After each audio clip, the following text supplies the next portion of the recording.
Hello, I'm Jim Morningstar, Director of Transformations and your guide through this 8-session Advanced Practicum and Apprenticeship in Community Building. The focus of this 4th class is integrating mind-body learning and practice into what you are embodying and sharing with the communities in your world. We will further look at the responsibilities of spiritual psychology teachers in supporting harmony and growth in their teaching and life communities. What are the responsibilities of a spiritual psychology teacher and breathworker? A teacher of spiritual psychology who is also a trained breathworker helps clients get beyond reacting as victims of life circumstances. The scientific part of this approach is to find behavioral and emotional patterns which lead to predictable results and to assist students in redirecting these patterns. To have these changes be more than situational, it's necessary to uncover core belief structures which shape students' realities. This, of course, is an art as well as a science, employing our intuition, empathy, and sense of timing as well as observational skills and theoretical approaches.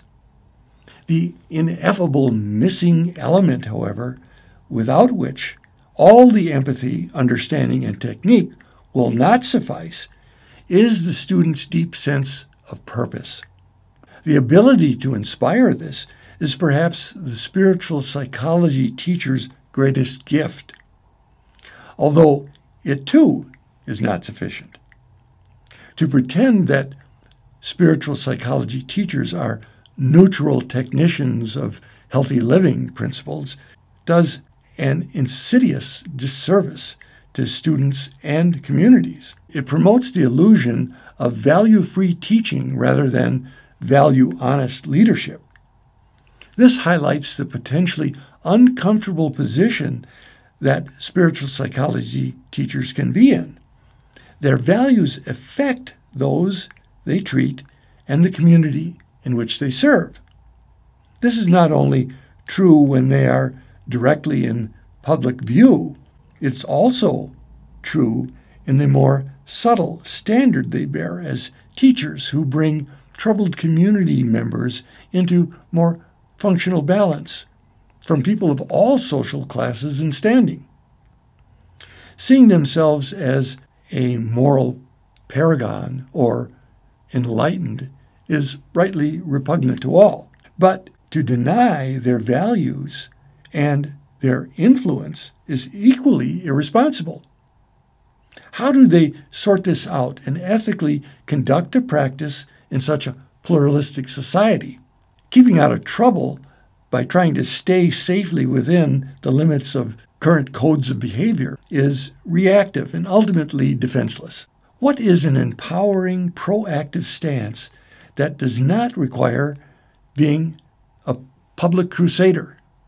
Know thyself is a pithy yet powerful rejoinder for all in the helping professions. If a spiritual psychology teacher knows their values, they can responsibly communicate them and dialogue with their students, clients, and community. This can result in either an appropriate referral or collaboration when their values are sufficiently different to be of disservice to the subjects or clients. It can also lead to a more effective intervention in circumstances that are laden with conflicting societal realities. For example, doing breath work with a teenager and cooperating with their doctor who's prescribing psychotropic medications that their parents insist upon.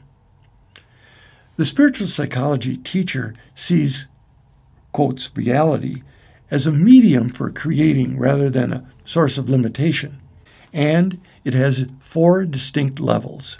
Translated into their work as breathworkers, they help their clients deal with, first, challenging daily events, chronic patterns of behavior, underlying positive and negative belief systems, and personal life purpose. Breathworkers who focus just on life events and patterns of behavior may heighten a client's awareness. And inevitable frustration ensues for clients, however, who can see their patterns and even predict their cycles, but are unaware of the deeper structures which keep them in place. Breathworkers who are aware enough of their own belief systems are able to help their clients unearth self-limiting mental models held in place by their unresolved emotional and behavioral reactions. They then can help clients choose and transplant new foundational principles with the sensitivity of a gardener, helping to tend to and celebrate new growth. As exciting as this may be for both breathworker and client, it too may lack the juice to inspire clients to self-direct and flourish. They know how to change, but not why they are changing. Having the courage to unearth and tap into their own purpose, breathworkers cannot guarantee their clients will, nor can they have them feed off their purpose long before they both burn out. They can create the medium for clients to explore their own whys for living, go through their dark night of the soul, and emerge with their light in their time. This, of course, is truly rewarding, and one of those perks that keep spiritual psychology teachers being breathworkers. Now, even this ability to inspire can lead to disillusionment if we do not help clients go through all of the stages of their own self-awareness, including a working mastery of their patterns and underlying beliefs. This means teaching the tools to self-search and championing their courage to challenge structures of fear and limitation as a lifelong mission. This requires an unflinching commitment to the truth, a willingness to challenge internal and external systems that inhibit taking full responsibility of their life and their membership in their communities. This is not becoming a crusader or a true believer, but rather a purposeful, connected student and teacher of meaningful life values. Spiritual psychology teachers deal with the why to live, not just the how to live.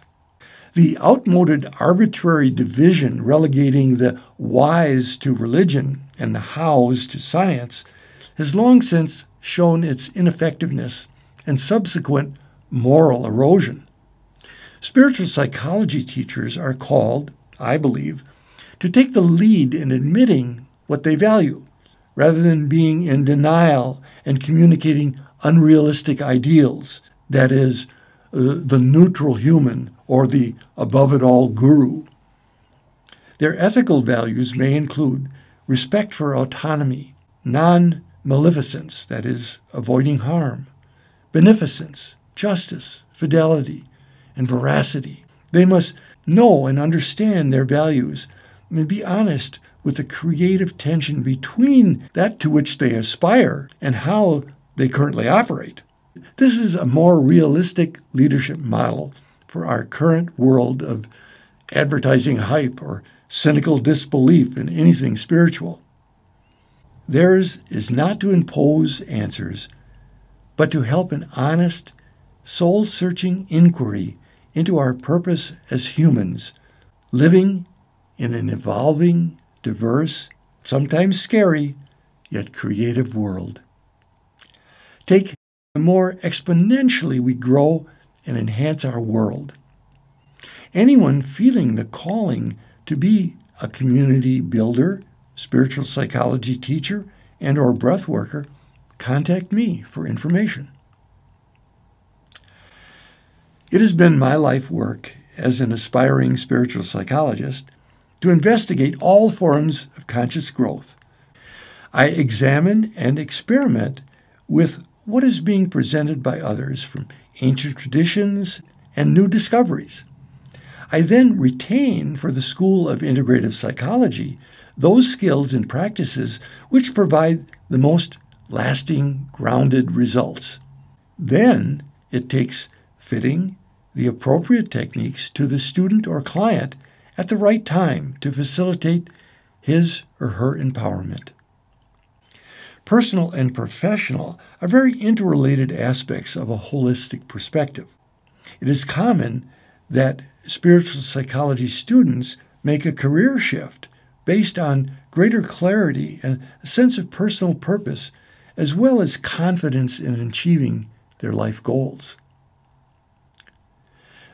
The prevalence and success of this work in the School of Integrative Psychology since 1980 attests to spiritual psychology's coming of age in our world community. I feel highly blessed to know and support the growing numbers of brothers and sisters who are building these communities around our planet. Holding you in my heart as fellow travelers on the road home, I send and receive blessings for our circle and all sentient beings till next class. Blessings in light and love.